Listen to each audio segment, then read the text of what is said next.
All right, everybody, welcome. We're going to call this Board of Education work session to order. Today is Tuesday, June the 4th, 3 p.m., and the first item on our agenda today is an operating budget update. We have Mr. Nieder and Ms. Kimsey. Once you have the presentation pulled up and you're ready, please feel free to begin when you're ready. Okay, thank you, Chair Haggerty. Good afternoon, board members, Superintendent Taylor. Today, we're just going to give you a very brief update. The board is at an interesting point in their budget development process, kind of a midpoint, if you will. So we want to very briefly review the budget development timeline that you've been through already, give you an update on the actual Wake County government budget, which was approved by the commissioners last night, and then present the next steps that the Board of Education will take moving forward. So with that, we can just jump in to what this board has already done. And the budget development cycle for the board this year actually began earlier than normal, as you've heard referenced in prior presentations, beginning with the formal presentation of the superintendent's budget to the board at their second March meeting, March 19th. And the superintendent's proposed budget did include an increase in requested county appropriation of $58.3 million. And since then, the board has held a public hearing on the budget on April 2nd, and in addition has held 4 separate budget work sessions discussing the proposed budget and in the process of developing the board's proposed budget. The board concluded on May 7th and approved their proposed budget, which was subsequently sent to the county commissioners as is required by state statute.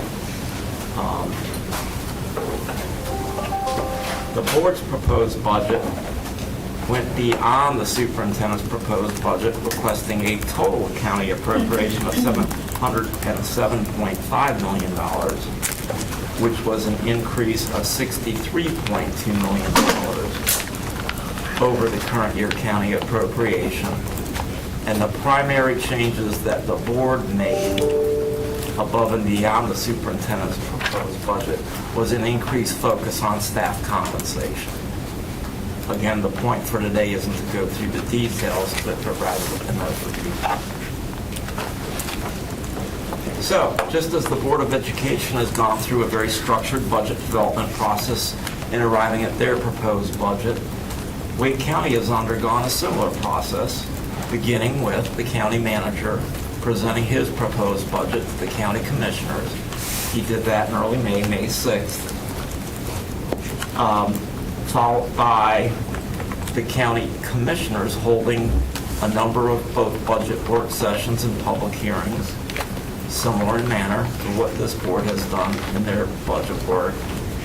And then last night at the Board of Commissioners meeting, the commissioners did approve a final Wake County government budget for 2024-2025. And that approved budget included a total county appropriation to Wake County Board of Education of $702.6 million, or an increase of $58.3 million over the current year. It's a significant increase year over year in support of the initiatives outlined in the board's proposed budget. So at this point, we're going to need to continue to wait for the final state budget for 24-25 to get a complete understanding of what the budget reconciliation picture will look like.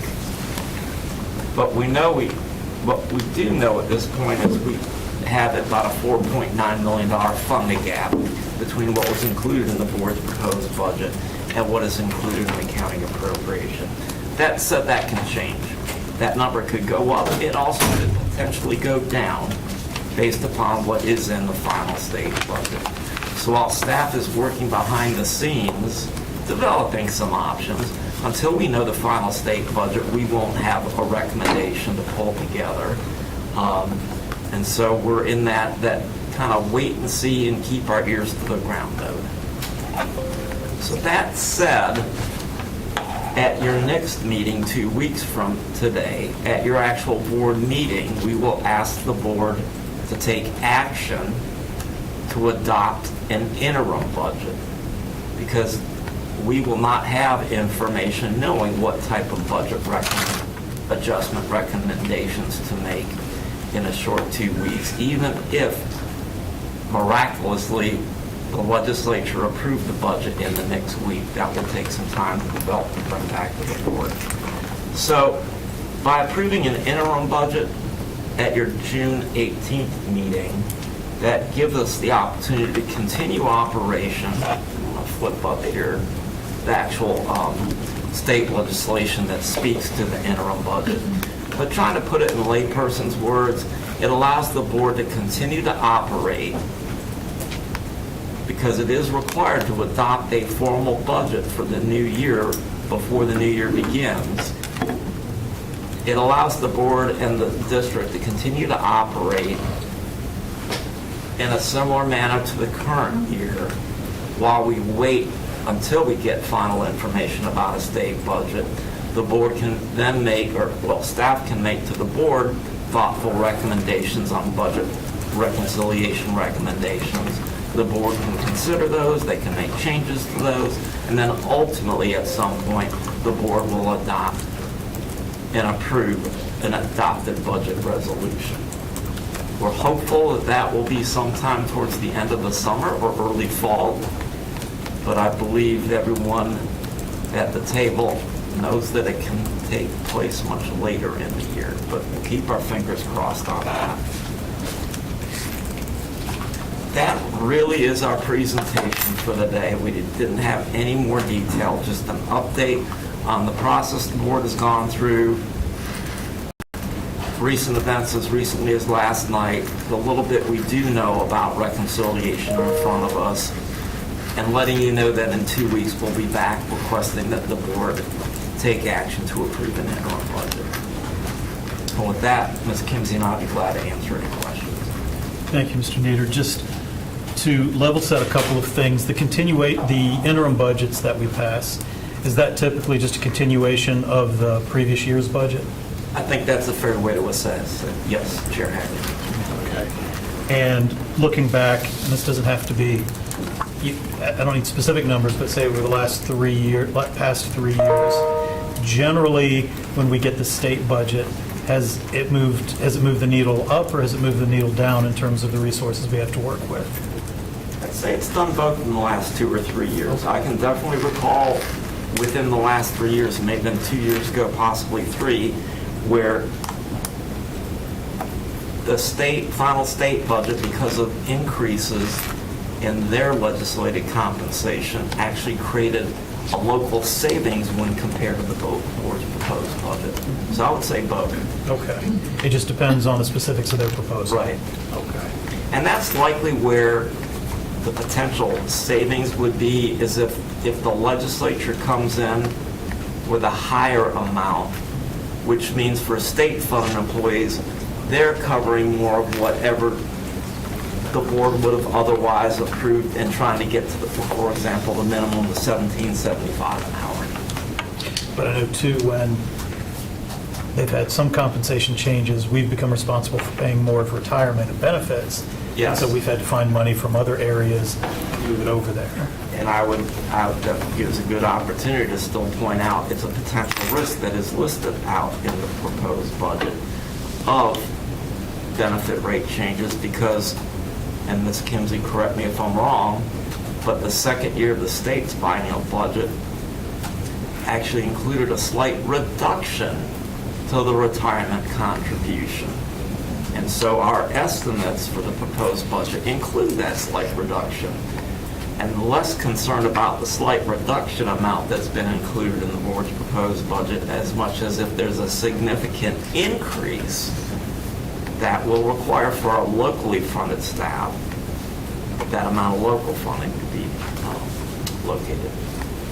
And that's, I guess, just my last point, would be that some of the utility of the fund balance is helping to manage the uncertainty as we see those changes. That is one of the tools that the board does have, yes. All right, are there any questions for Mr. Nieder or Ms. Kinsey? Ms. Evans? Not a question, but just a couple of comments. So I want to thank staff again and for my colleagues for us having that additional work session as we raise the ask. And thank you and your team for all the work that was involved in making that happen. I have no regrets about raising our ask of the county commissioners, and I appreciate their very sincere deliberation, and I'm ready to do the work necessary once we get more information from the state. So just a thanks to them and a thanks to everybody here for all the work that was put into this. Thank you, Ms. Evans. Both said. Are there any other questions or comments concerning the operating budget this time? I know that we'll have much more detailed conversations in the future, but we appreciate the update from last night's vote. So, thank you. Thank you. Work ahead.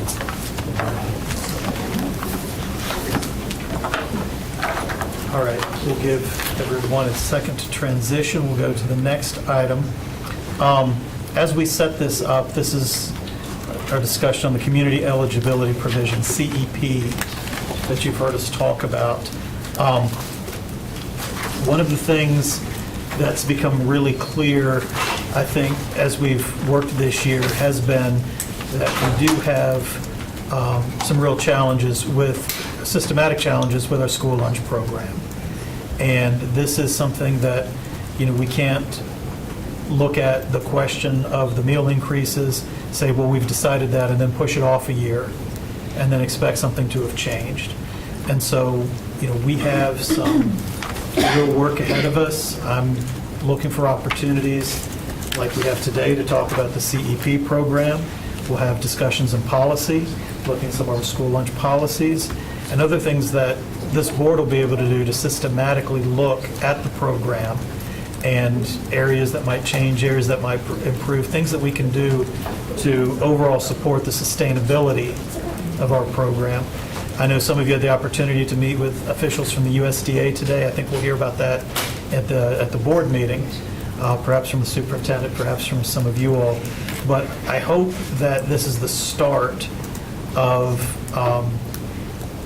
some much deeper and impactful work that we'll all do together as a board to improve a very important function for our school district. And I'm running out of time filibustering, trying to get the presentation, but it looks like it's up. All right. Thank you, Mr. Luca. All right. Thank you, Ms. Allen. I think the thanks go to Mr. Strickland. Listen, Mr. Chair, you can always toss it to me if you run out of things to say. That's right. All right. Good afternoon, Board Chair Haggerty, Superintendent Taylor, and members of the board. I'm here to talk about the community eligibility provision, which is otherwise known as CEP for short. And my purpose in talking about the community eligibility provision today is to share with you background on how we can convert schools from a traditional program to a CEP program so that you understand the mechanics behind it and some of the requirements.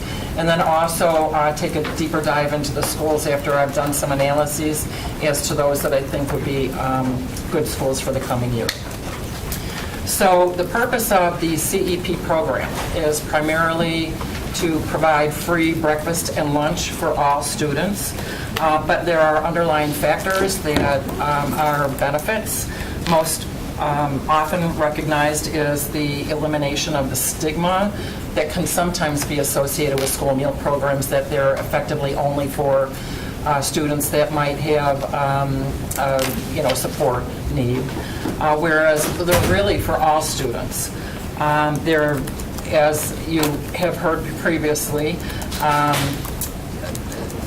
the meals are comprised of whole grains and lean meats and dairy and fruits and vegetables, and so the benefit of the school meal program is to not only teach our children about nutrition, but to infuse them with good nutrition that they would consume. So the reduction of that barrier, that stigma, effectively increases participation within our programs for students.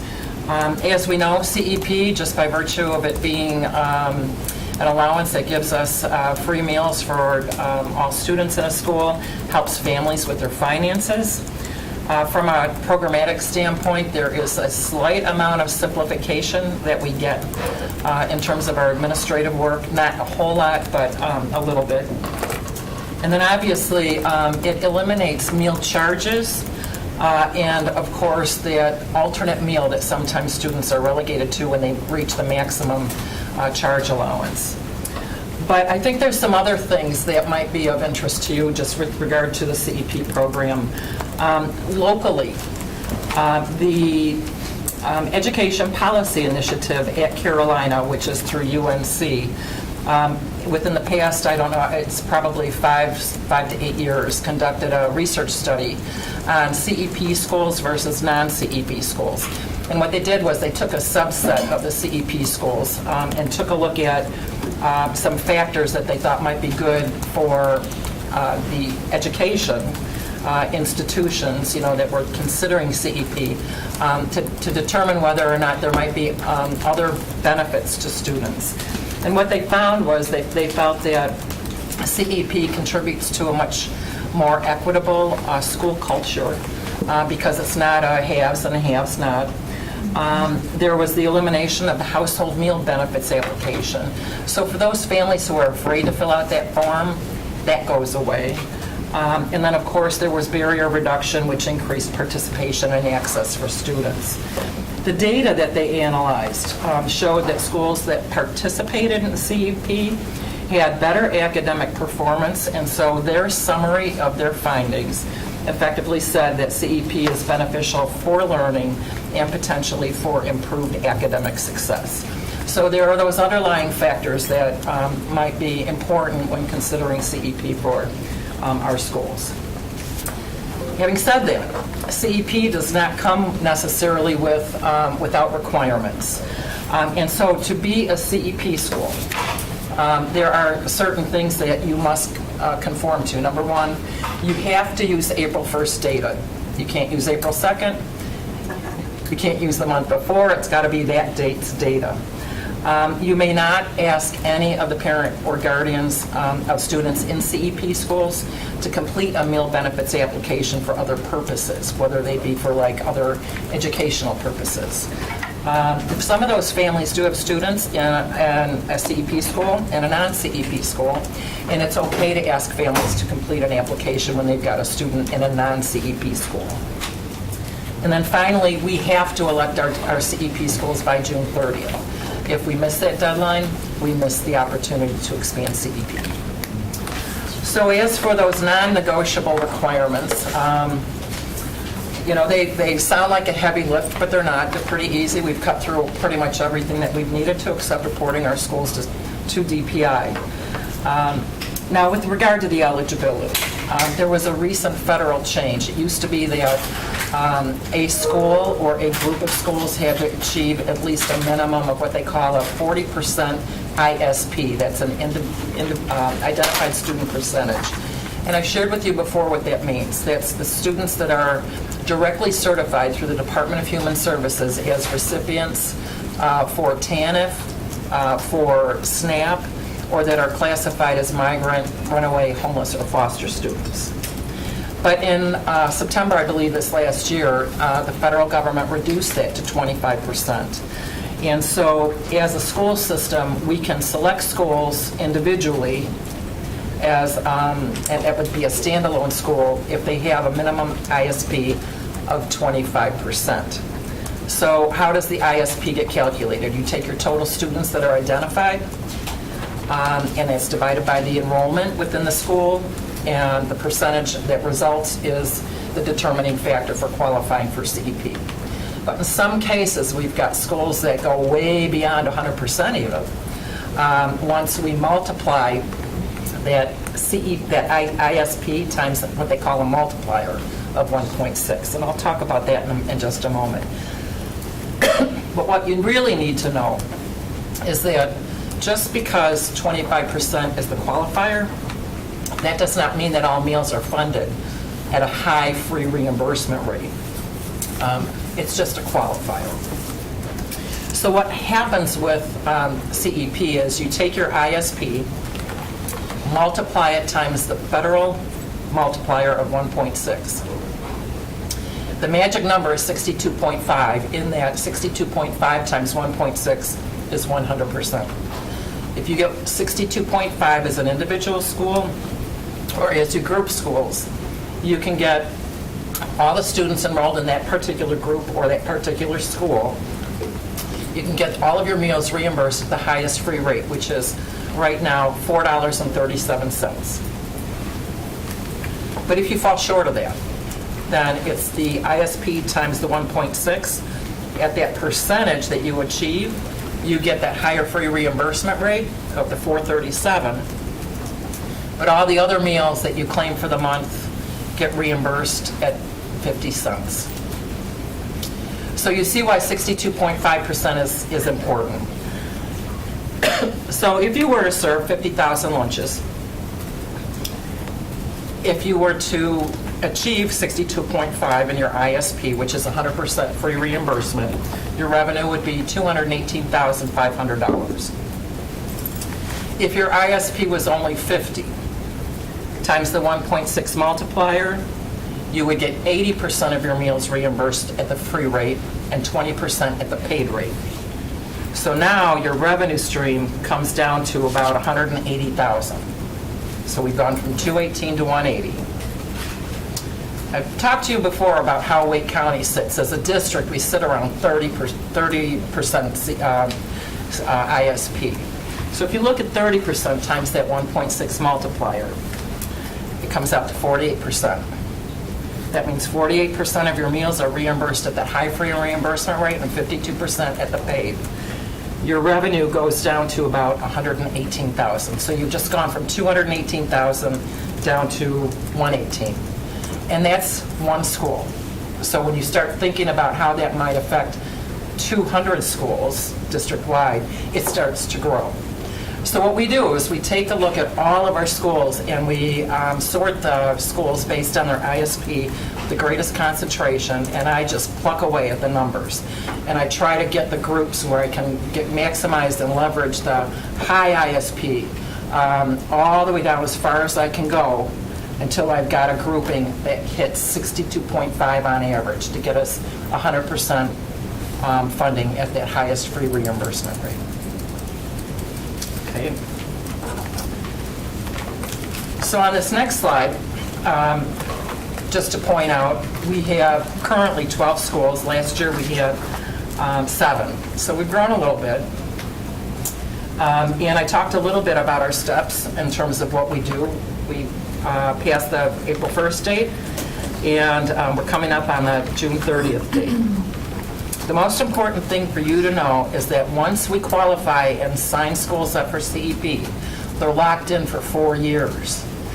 And once we get to that 4th year, if we look at the data that April 1st, just prior or at the end of that 4th year, looking at year 5 to try to requalify that group or that single school, however we approach it, if they're not quite hitting the mark where they had initially, we can ask for a grace year. So that's that 5th year in the process. These are our current schools, and as we look to next year, we've got some, I think, a good plan for expansion. One thing I'd like to clarify and point out is that CNS does not have any control whatsoever over the direct certification data. We continue to use technology to bring in data from the Department of Health and Human Services. They are the controllers of that data. They're the ones who talk to families and approve families for those benefits. The only slice that CNS gets involved in is those special circumstance students that are eligible based on their foster's migrant, homeless, or runaway status. The slice of students in Wake County that fall into that is really super slim and almost has a negligible impact on our total qualifier for CEP. So these groups were developed based on my approach to even analyzing the data, as I've explained. And as I see it for next year, we can add 22 schools with certainty in funding at the highest free reimbursement rate. But as we do that, as some of you have recently learned, we have been providing universal breakfast to some schools, thankfully to the WakeGov appropriation that we've gotten. And so it's probably not surprising to you that some of the schools on this list were the recipients of universal breakfast funding. So what I'm proposing to do is to take that funding and repurpose it and further expand CEP so that we could add an additional 6 schools and be supported by the universal breakfast funding.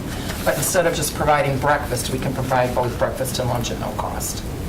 In doing so, that would bring us from our 12 schools up to 40 for the coming year. Again, these were groups that were developed with no forecasted participation, but I think we're really solid in terms of being able to support those 6 additionals in the coming year.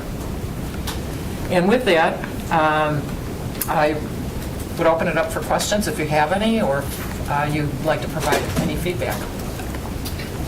All right, thank you, Mr. Luke. A lot of information. I know a lot of us are processing, still taking down notes, looking at some of the schools up here. Visited a lot. I know that others on the board have as well.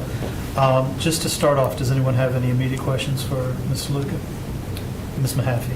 I just want to say thank you for, I mean, that's a big jump to have 40 total schools and to lay out exactly what the qualifications are for this as we look and see how we can bring more meals to more students at less cost. But I do appreciate the fact that you're taking the county dollars and repurposing them and naming those schools exactly, because I know that means a lot to our commissioners to know where those dollars are being spent. So thank you for that. Other questions? Other comments? If not, I want to go back to something we helped, identified a lot of benefits of the program. I know that in past years, as we weighed the decision, or we've looked at the program about what to do, one item that had been raised was that if you cannot ask parents to complete the application forms, do you lose the ability to capture that free and reduced lunch data that we use to qualify for other programs? It goes into, like, I think the Wake County Economic Health Index and other social service indexes. And it may be that the benefits outweigh that loss. And I think we're moving into a situation where that might be the case. But I just wanted to go back and revisit that. It's sort of on the fringes of my memory. Is that a potential problem? Is there a way that we can make that up? So I appreciate your bringing that up. I can say that some programs end up using, if you're looking at a global program, they'll use the direct cert data to qualify programs or schools for things. When it comes to students, the federal law does have a provision for what they call an alternate education benefits application. It would be incumbent on the school system to determine whether or not they would like to institute that type of data collection. It needs to be maintained in a very confidential way, so typically in programs, it gets relegated to the Child Nutrition Services group. However, there's a federal caveat that says we need to be reimbursed for the cost associated with that data collection, just to let you know. Okay. Reimbursed, so that would come out of just non-enterprise funds from the district to collect it? Okay. Okay. And then there was one other question about that. The reduced lunch data, and it'll come back to me. Mr. Hershey. A couple questions also related to earlier today.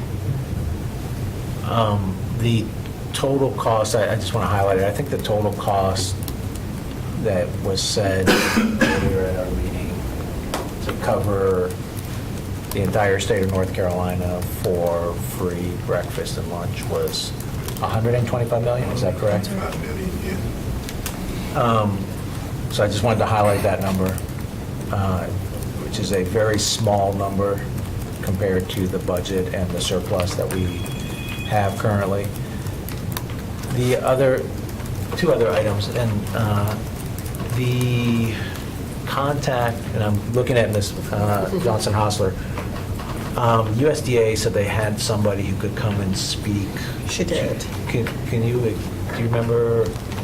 I don't remember her name, but they have someone who can actually come into your district to talk about pretty much the creative ways that they've dealt with this in other places, but all, including CEP, but also building in some of the things we talked about, which our district is actually doing some of that, but talking about ways to address other partners. I think they mentioned that at the table as well, which we've done some of that, but there are possibly partners we haven't thought about or other ways to have people invest. We heard talking about, do we bring in private sector? So it's called brown bag, meaning they come to us to have a conversation about other ways in which that we may not be thinking about or that they've heard from other people. The last thing that I thought, which is what drew me in, is we talked about sharing the narrative or switching the rebranding to take away the stigma. That's also a part of, I'm going to use the word marketing and communications, but that's also a part of the conversation. That's an offering they make to us. And as you can imagine, Mr. Hershey and I both thought that that was a great asset for us, considering we're having this conversation around, again, personally for me, the struggle with knowing the need to keep us on solid ground and never in the red, but also the direct fiscal impact to families.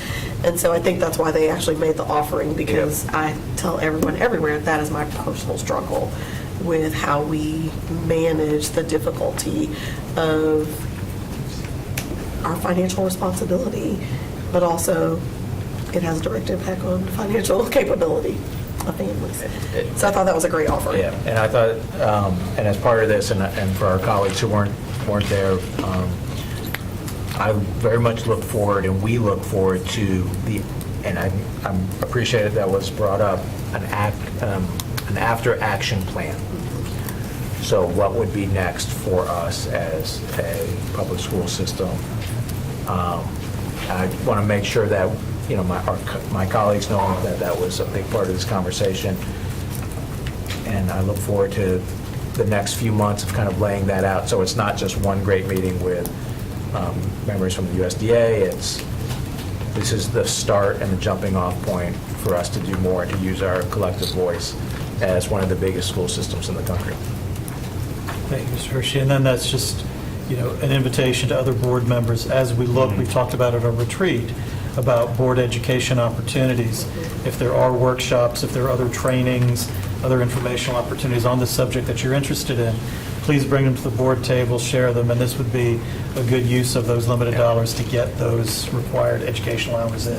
One of the things which Mr. Hersey brought up last time, and it was definitely recommended that we do follow up on this, and potentially not by ourselves, but as school boards engage the other 14 large school districts for federal advocacy, but also the larger top 5 large districts in the county, to start talking about, like in North Carolina, of what role could we have them help us in participating in really advocating for what we're asking for, both at the state and federal level. Dr. Green, before you go, I remembered what my question was. I just wanted to go back and make sure, when we start talking about the number of schools that participate in the CEP,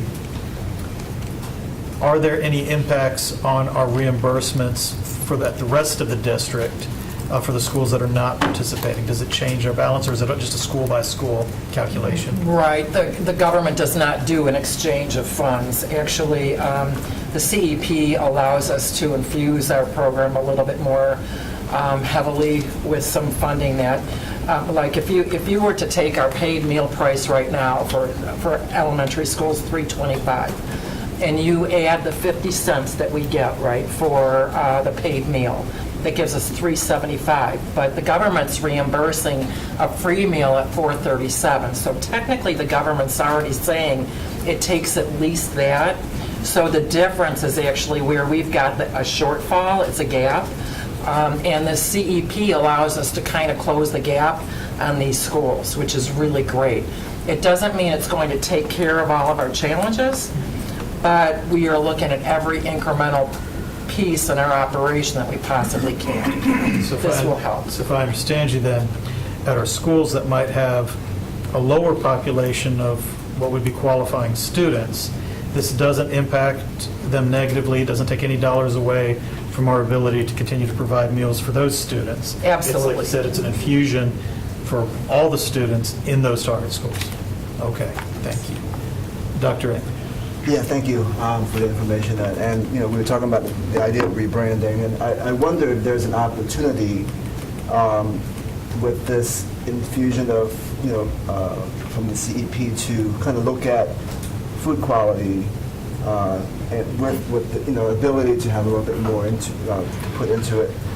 And then as well as kind of looking at how to increase participation in, you know, school lunches for those who are paying, you know, that, you know, if we can improve the food quality, will those kids be wanting to spend money at, you know, instead of, you know, bringing... And so I will let Paul answer that question, but I'll jump in a little bit.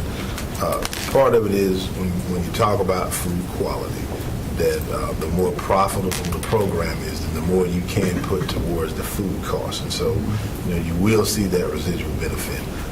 Now, where she can definitely talk more about it is that when we make certain kinds of equipment changes, and I understand those decisions may have been made some time ago, then it limits the type of food preparation that you can do. So you certainly have to be able to look and see if there are some changes that would need to be made to allow us to have greater food quality on the types of food that we prepare.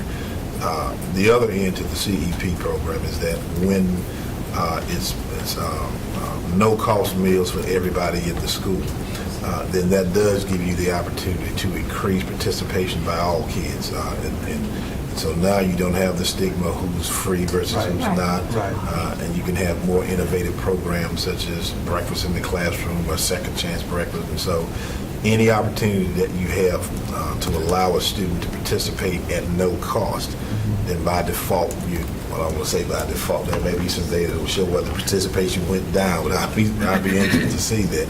But you're going to see greater participation, which allows for the reimbursement, but I'll let you add to that. And I think one thing that's really important to clarify, if you look at the schools and you understand the current free and reduced eligibility percentages, a lot of these students are already receiving a meal at no cost, and so we're already receiving that higher reimbursement.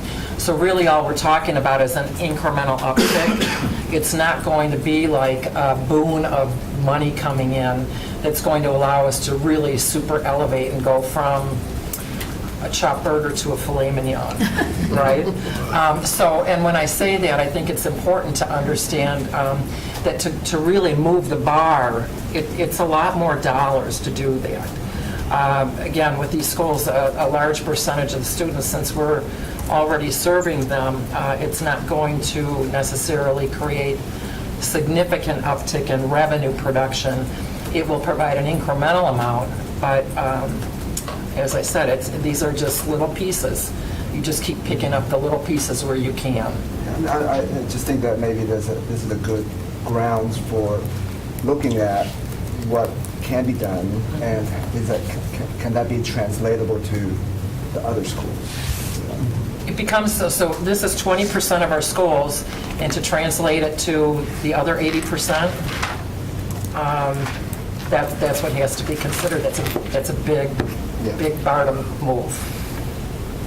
But thank you for that. I do appreciate your thoughts on that. Thank you, Dr. Ing. Ms. Evans, did you have? I did. I wanted to know, I was trying to find the report from UNC that you referenced, if you can send that to us. But do you know, did they look at that, of the existing CEPs, or whatever CEP schools they studied? Did they look at whether or not children who,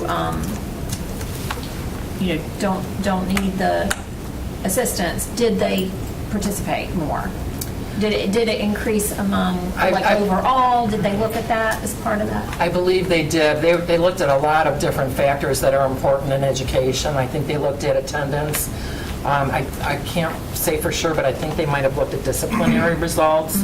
But there were factors across grades and other things that they felt that, again, their statement was that they believed that the results they analyzed created opportunities for academic improvement. Right. If you'd send that to us, I'd be happy to. Thank you. Any final questions, any final comments? If not, go ahead, Dr. Taylor. I'll just say that certainly one of the things, Paula, for what she shared, and I think the biggest part of what we have to do is funding modeling with CEP, because this clearly will show everybody what the advantages and disadvantages are in terms of reimbursement rates and things such as that, because there is some confusion about it. I know that one of the things that we have to tackle is explaining to schools that are Title I how this impacts their funding, and most believe that they're going to lose funding as a result. And I do want to say that that's not necessarily the case, because we have a finite amount of Title I funding that we get, and that's going to be divided on whatever that per pupil expenditure is. And so when a school becomes CEP, they may go from direct certification to the categories that she talked about, but that is why they have a multiplier that will get them back to what that original number was. Sometimes they may actually exceed that, and so we want schools to be clear that decisions about Title I funding are not necessarily impacted by being a CEP school. And I think the last thing that I'll share is that out of our meeting today, we know that the county now, I'll say Matt Calabria, I won't say everybody else, but he recognized that having more people qualified through the DHHS is some work that they can actually do to say, here's our opportunity to capture those people that for whatever reason qualify but are not being in the system, and that's going to help us out with the qualifying numbers of where school might land. So. Excellent. Thank you. All right. Thank you, Ms. Winter. Thank you, Mr. Strickland. Okay, we'll turn to our next agenda item, the application for career and technical education state and federal funding for fiscal year 2024-2025. I see Ms. Honeycutt, and I see Mr. Cook. Dr. Wilson Norman watching from the wings.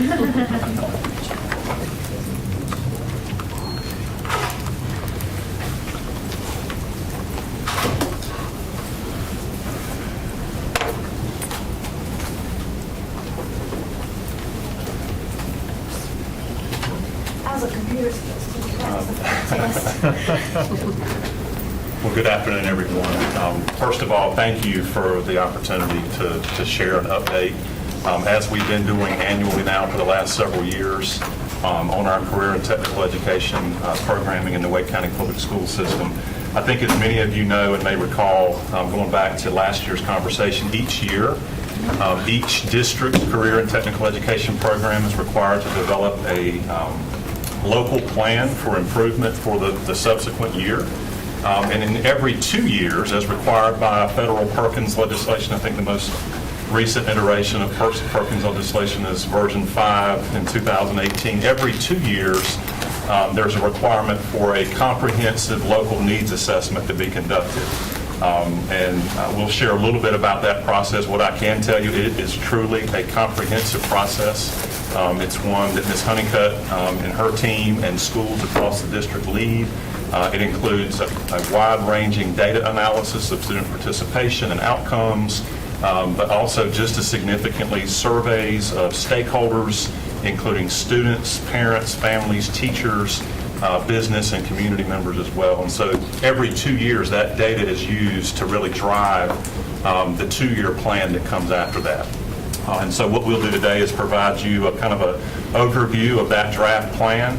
Included, you'll see things like some of the key indicators that we look for that we'll highlight, both grows and glows. I think one of the things that, like we do in every other aspect of our programming, I think we want to be very transparent about opportunities for growth.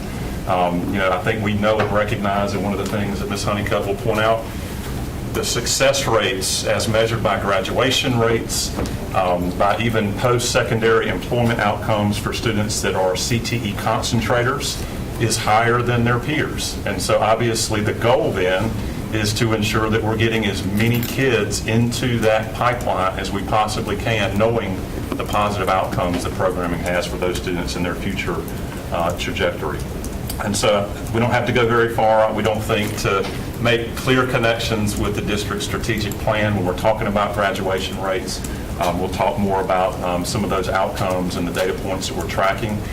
It is heartening to see that our new strategic plan actually does have multiple metrics, including disaggregated student data in terms of the number of students that are CTE concentrators. And I'm going to leave it to Ms. Honeycutt in a few minutes to define some of the nuances of those terms. And speaking of that, I do want to say, I can't think of, and I'm biased, but I can't think of anybody I'd rather have sitting next to me and leading this board in any discussion about career and technical education than Joanne Honeycutt.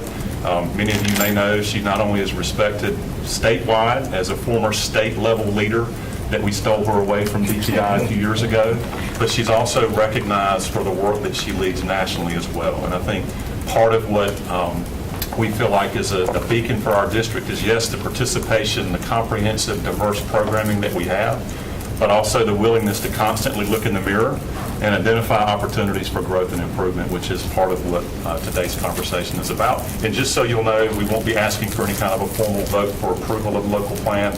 We'll share, discuss, make final tweaks after the discussion today, and then we'll come back on June the 18th to get final formal approval and to submit to DPI by their required deadline. So with that, I'm going to turn it over to Ms. Honeycutt. Thank you. So good afternoon. I do appreciate the time this afternoon to share with you.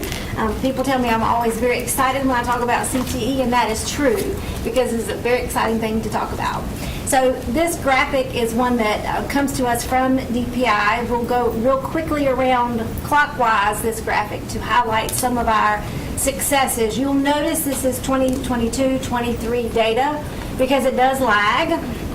We received this data somewhere around mid to late February, but we are really proud of several of the metrics on this graphic.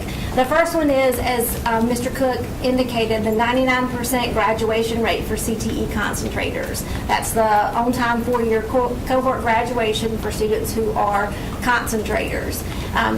Moving again clockwise, we're serving almost 61,000 students, individual participants in CTE in grades 6 through 12 or 13 within the district. And that represents about 120,000 enrollments. So many of our students take more than one CTE course in a year. We're excited about that. We have broken the 7,000 student mark for concentrator graduates. When I started in the district in 2017, we were about 25% of our graduates being concentrators. We're pushing that 50% mark. So we are really excited about that ability, not just for counting the numbers, but as we've mentioned, because it is good for students. The outcomes are good. We had an all-time high number of credentials earned last school year at 28,185. We were our highest in the state. We're very proud of that, but we're also proud because those credentials have tangible benefits for our students. It allows them a gateway into employment. It, in some cases, means higher wages for them as they start employment. For some of them, it gives them the confidence to do the next and the next and the next credential, so we're really excited. The federal legislation has a metric around the percentage of concentrators who leave high school with a credential, and that's what you see there is that 56.4. And that means that they earned a credential in the pathway that they concentrated in. So we are striving to get that number closer to the 90%, but it's a hard run because sometimes students earn credentials in pathways they don't complete in, which is still a win. When we look at the 23-24 seniors, the seniors that are in class today, or have graduated today. Or another day. Or another day, right? What we know from the data is that almost 90% of them, 89% of seniors who leave us this year will leave with at least one industry-recognized credential. And we are really proud of that. Just a year or so ago, that number was around 70%. So I think our teachers are doing a fantastic job of really helping students prepare for the next steps after high school. And that's one of the metrics there. The academic proficiency that you see there in the middle tracks the percentage of CTE concentrators who score level 4 and 5, career and college ready, on the EOCs in those courses. So they mirror the district proficiencies in those areas, or career readiness percentages in those areas, so we're also really proud of that, which indicates that our CTE students are doing really well in their academics. And then the last section of the graphic there talks about post-secondary placement. You may recall that we are required by the Perkins legislation to survey students 6 months after they graduate as a follow-up to see where they are. And so 99% of our students do have positive placement 6 months after high school, and you can see there along the bottom how they matriculate into those positive placements, with the very, very vast majority going on to some type of post-secondary education. So as we've already mentioned, the importance for us around concentrator benefits is that students do graduate at a higher rate. They do have higher rates of employment compared to non-CTE concentrators, and they have higher wages, and that tracks out 5 years after they leave us. And we're pulling this data from NC Tower. You may remember from the presentation last year, we talked a little bit about that. And that trend is still holding true. So we're excited again about the benefits there. When we look at the local plan and we look at our needs and our CTE goals, we think about high-quality career and technical education in having 3 foundational components. One of them is high-quality classroom instruction, and that includes hands-on labs and experiential, authentic learning. It also includes integration of the student organizations. You'll hear us talk about them as CTSOs. They're FBLA, DECA, HOSA, that you'll see lots of activities around. And then the third foundational component of that is this concept of career development that includes work-based learning and having students participate in the workforce as part of the extension of what they're learning in class. So these are the pillars on which we build high-quality CTE programs. In the comprehensive local needs assessment, there are 7 or 8 sections that we looked at data, we interviewed, we asked folks, we investigated around. The largest part of that needs assessment is around this size, scope, and quality and alignment to labor market. And what we found in the feedback is that we're doing a really good job of helping provide curriculum resources, tools, and equipment to teachers and staff. We're doing a good job in supporting students in earning those industry-recognized credentials. We continue to have good support for career academies. And then professional learning for teachers showed up as a positive and also as an opportunity. So we'll talk about that in a few more slides. But we're also having really purposeful efforts around supporting special populations. So the federal legislation talks about special populations of students in career and technical education in a number of categories. They could be economically disadvantaged, they could be minorities, they could be in foster care homeless, they could be military students. And it also includes a category for students who participate in a non-traditional gender field. So this would be females who participate in construction or welding, or males who participate in early childhood education. So that is a group that we talk about quite a lot.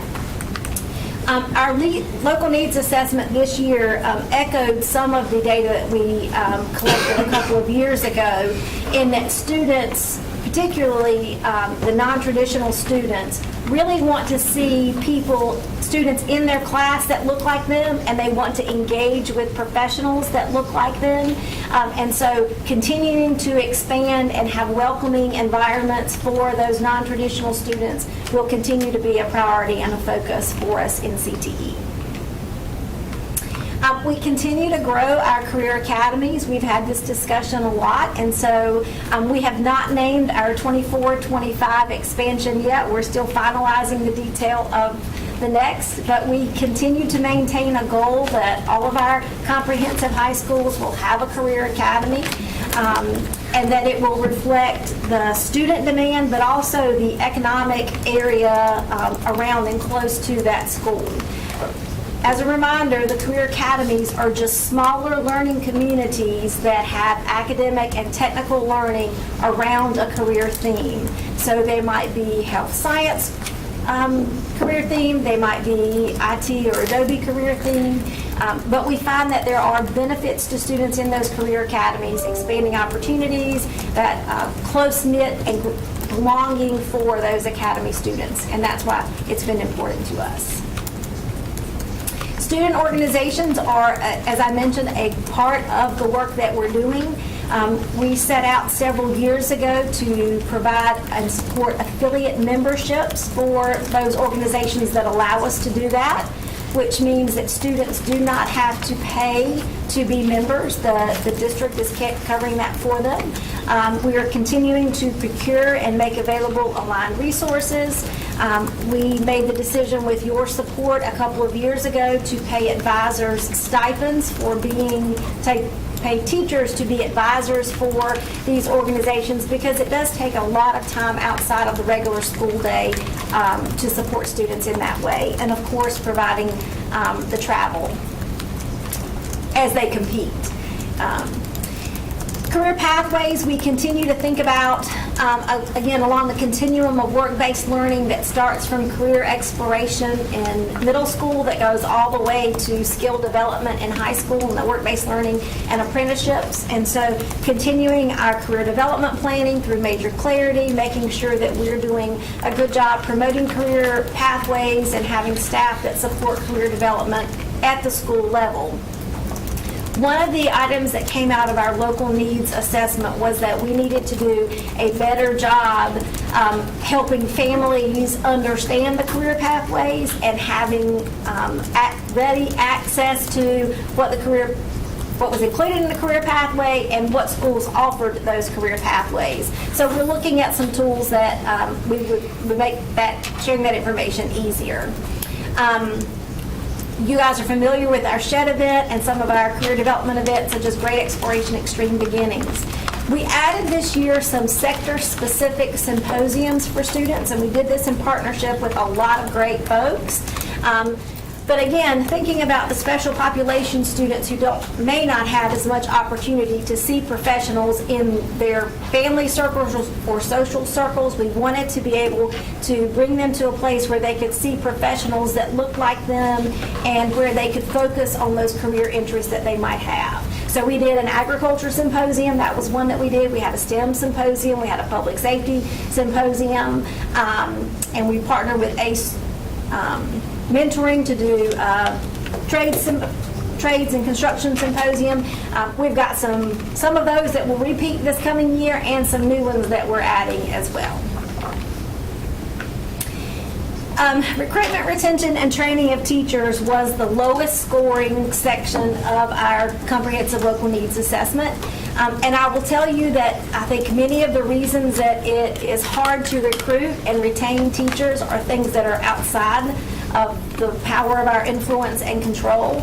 I think it's especially true in career and technical education because many of our teachers join us from other avenues. They come to us in by alternate means.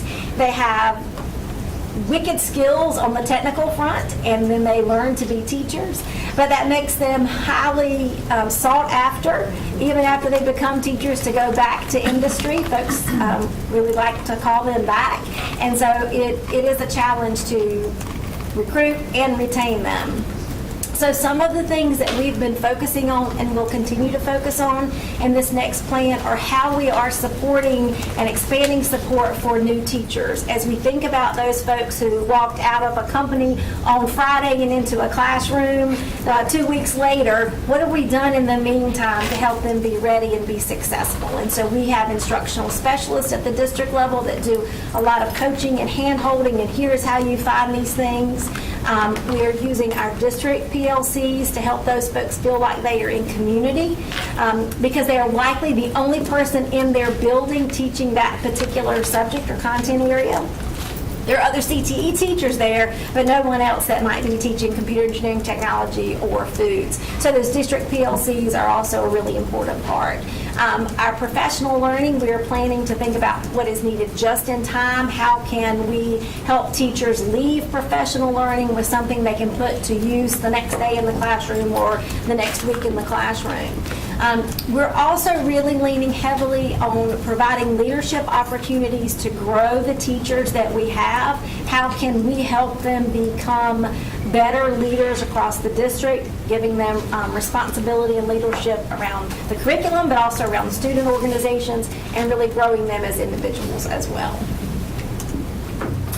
And then, again, as we talked about, making sure that students have access to high-quality CTE in every school building is a priority. And so we look at this through the lens and alignment to the equity policy that we have. We are focused on the data around participation and performance of students, and really focusing resources, including staff, to make sure that all the students in CTE are successful and prepared for the next steps.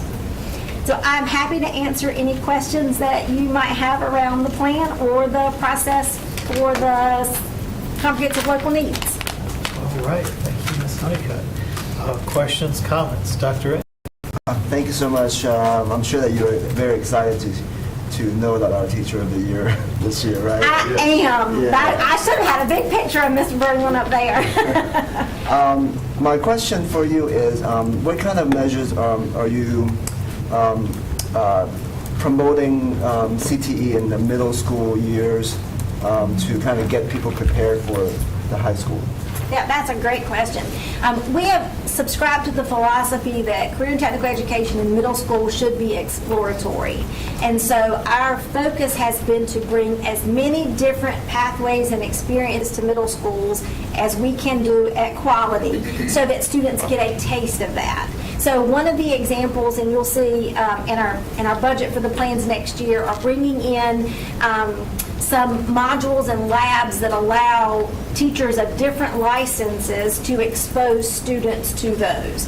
So if a middle school only has 3 teachers, for example, can we take one of those and give them support so they can help students see possibilities in a wide range of career pathways, from construction to health science to culinary. And so they're modules and kits and learning management systems that are helping us expand that, so they can make better choices as they go to high school. All right, we'll do Ms. Mahaffey and then Ms. Evans. Thank you, Ms. Honeycutt. I'm always excited to see our career academies expand. I know that those are small cohorts of about 30 kids. So what do we tell parents who might be excited for a career academy, but their kid is not one of the students selected? Because I know that happens often when they get very popular. But I also know that there's a whole array of other CTE offerings at our comprehensive high schools. So Certainly. So I think we are beginning to really think about how we can grow capacity of academies, so it'll never be the whole school, right? It will always be a subset of school. But we are trying to think about how can we expand that capacity with the teacher resources that we have using partners. One of the things that I say to families all the time is that the academy has benefits, we believe that, but high-quality CTE programming has benefit as well. So just because a student is not enrolled in the academy does not mean they can't participate in that CTE program at the high school. So they'll still have the curriculum, they'll still have support for career development. They just won't have some of the cross-curricular activities, and they would not have a requirement for the internship. follow up. And I just have to say, and I know I say this every year that you're here, but having Joanne come to my BAC to talk about CTE to parents and even to, was still one of the most engaging BACs that I've had, because you had elementary school parents who learned about those pathways, middle school parents who didn't fully understand the CTE program that then could share that information in a whole new light. And I even had principals at the elementary level say, I didn't know we did all of this at the middle school and high school level. So I'm going to be inviting you back. I always welcome the But, opportunity. Thank you. From what I can observe, I think a lot of other people around the table might be as well. Might be on tour next year. I'm happy to be on tour. Ms. Evans and then Ms. Rice. I just had one question back about the DPI infographic. I was just curious what your response rate is like, that you're required to go to survey the students, graduates 6 months out. Do y'all get a strong response rate, or? We are required by the state to have at least 75% response rate. Oh, wow. So we do a lot of creative things to find those students and families. And schools have different processes that they'll ask them to leave a personal email address when they're leaving, or phone number, or whatever. But most of the time, it's the teacher who is calling the student or the family. And many of our students will have had that teacher 2 or 3 times, and so they have a relationship. And so they're likely to take the call from a teacher that they, had a positive relationship versus someone from the district office saying we're doing a random survey about CTE. Thank you. That's great. Ms. Rice. I just want to say you're amazing. Thank you. I am really, really excited that everyone else is excited about this program. What you don't know about me is I'm the vice president of my son's CTE advisory board. Awesome. So, before you go there, you got to come to me. So McGabby didn't know that was the thing that was on my to ask. I was really excited when I saw that you were going to be here, because what I would like to see too is just where available, or sharing with families a nucleus of who we can use for support to help us help the CET program. I know we're at Roseville, so it was a part of the freshman camp. I know that I think one of my fellow board members just asked about the middle school, Dr. Chen. And so what I would like to see, I know even though you said it's the process that you have is exploratory, what I would like to see is a little bit more of sharing that is there. We happen to caught it at Riverbend, like just by the hair, to even to know about it. And so we are part of the graphic design and project management. My son ended up choosing project management, even though he wants to be a software engineer. I absolutely love this program. This program is very helpful for other children or youth who don't want to do a 4-year process. There's a great pathway. I was very excited to see that Roseville hosted the shed, and I got to see that every morning in carpool, right? And so I'm really excited about this program. Really want to make sure we continue, and I think everyone agrees, that we continue to push this as something to know from the middle school level. I can't express that enough. I have students right now that have already contacted me, and parents that says, Ms. Rice, my son does not want to go to a 4-year college, and I'm trying really hard to get him connected with CTE. So just resources and finding out, and whoever we can speak to connect our current students to what's going to help them transition. Even though my kid says he's going to college, just the knowledge of what he's learning and things of that nature is really, really great. I've seen great things, particularly at Southeast Raleigh High School, Magnet High School, with their engineering department. It is phenomenal over there. Really great work that they're doing. So thank you. Hats off Thank you for letting me share my spiel, because I've been waiting to, I had to get myself together. I've been waiting to talk about the CTE program, excited about all that it's doing and the roles that I get to serve with it in connection with Business Alliances. Thank you. Thank you, Ms. Rice. I think just a couple other questions to close it out. We were talking about middle school, and I wondered about, like, in putting the plan together, I know there's a lot of enrichment activities that are connected to the schools, but may not necessarily be a district program. Like, we'll see the Wakehead Partnership Stemposium, or there's the MSEN program I know that they have at Ligon and some other middle schools. Do those types of like partnerships that aren't district programs play a role in the plan, or how are they taken into account? So the bad answer to that is sometimes, and it depends. We do partner with Wakehead Partnership in a lot of different endeavors, and so where we have synergy and connections to the CTE standards and other partnerships, we certainly like to bring those in and integrate them. But I'm not going to say yes, all of them, or no, none of them, it just depends. But something like the Career Accelerator, that would be follow those same standards? Yes. Okay. And then the other one is sort of kind of a stretch, but I'm going to throw it out there anyway. So when the Career Academies put together a CTE pathway, a lot of these seem like very innovative, and I just don't know what's available from NCDPI. Do they have standards of curriculum for things like game design and sustainable agriculture? And so we just follow those. Most of the time that is true. The vast majority of the curriculum that we're offering is state-supported curriculum.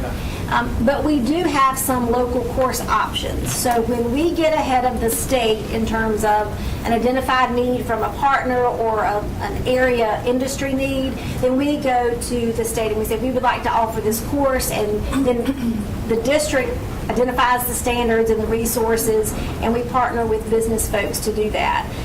One example that we're working on for 24-25 is a project management that's going to be specific to construction. So we have a lot of trades programs that are being very successful, and our students are matriculating through very quickly. And we have a lot of students that say, we really are interested in one day being construction managers. So construction management is nothing but project management. So we've asked to bring in a new local course option around project management. We also have one for advertising and marketing. We have one for biomedical innovation. So we have 6 or 7 of them that we use. So the reason I ask that is just, and again, this is where the stretching takes place. I'm just wondering if we have local input into the curriculum for each of the academies, would there be a way to build in a module or some component for completion of each of these pathways about education, just to expose the students to the opportunity to come back and be a culinary instructor, an ag instructor, or some of those other positions that we'd really like to see grow in the pipeline? Yeah, so that's a great question. There are a couple things I will throw out. One is we're excited that we are starting our first teaching Career Academy. We're really excited about that. And that'll be in partnership with our own future teachers folks here. So we think that's a great fit. But we do have a lot of our current CTE teachers who were our students. So Mr. Berglund's a great example of that. But there are several throughout the district who have been our students, and their teacher had such an impact on them that they wanted to come back. So I think that's definitely an idea worth sharing. And it's kind of a balance, though, because we are telling students we want to prepare you for this technical career. And we want to do that for sure, but we also want them to come back and teach someone else how to have that technical career too. But that's a great suggestion. So could you share in terms of credentials that a person needs to have in order to be a CTE teacher? Because that'll be the difficult part, is coming out and wanting to go directly into the classroom. They've usually got to have a certain level of credentials in order to. Yeah, and so it depends, like all of them, that runs the gamut. There are some of our programs that still require the candidate to have a bachelor's degree. So if you're going to be an agriculture teacher, you still have to have a 4-year degree in a related agriculture field, and then some continuing some courses, college credits around how to be a teacher. But as you change program areas, those requirements change. For example, if we had a former student who was a chef, and they came back and they said, now that I've been a chef, I want to teach new chefs, and they had an associate's degree, then they can, again, they have to have the education courses, but not always a bachelor's degree. Sometimes the associate's degree works. Now, they may have to have a ServSafe certification, or if they are coming with a 2-year degree in graphic design, they may have to have the Adobe certifications. So we know that they have the technical competence to teach our students, but it varies based on the program area. Thank you. Dr. Taylor, any final thoughts? Otherwise, we'll close it up. No, I'll just tell you that CTE programs are great. We all know that. And one of the things we know that we've had to do as a school district is put a greater focus on CTE. We always talked about career and college ready. We're really preparing kids to be college ready and hoping that they could go into CTE field. But now we put a real strong effort towards this the last 10 years, and I think we see the benefit from it. Thank you. All right, then. Thank you, Mr. Cook. Thank you, Ms. Honeycutt. Thank you. Mr. Hershey? Motion to move into closed session. We have a motion from Mr. Hershey to move into closed session for any of these reasons? For all the reasons that Chair Harity will read to us. To consider confidential personnel information protected under GS 143-1811 and 115C-319, to consider confidential student information protected under GS 115C-402 and the Family Educational Rights and Privacy Act, to consult with the Board of Education attorney and preserve the attorney-client privileges provided under GS 143-1811A3, and to consult with the Board of Education attorney and preserve the attorney-client privilege provided in GS 143-1811A3 due to current litigation, AH by and through her mother, RP versus Wake County Board of Education. Seconded by Mr. Swanson. I could not have said it any better. My hat is off to you, Mr. Hershey. All in favor, please signify by saying aye. Aye. Any opposed? All right, we'll give the room a minute to clear, and then we'll go into closed session.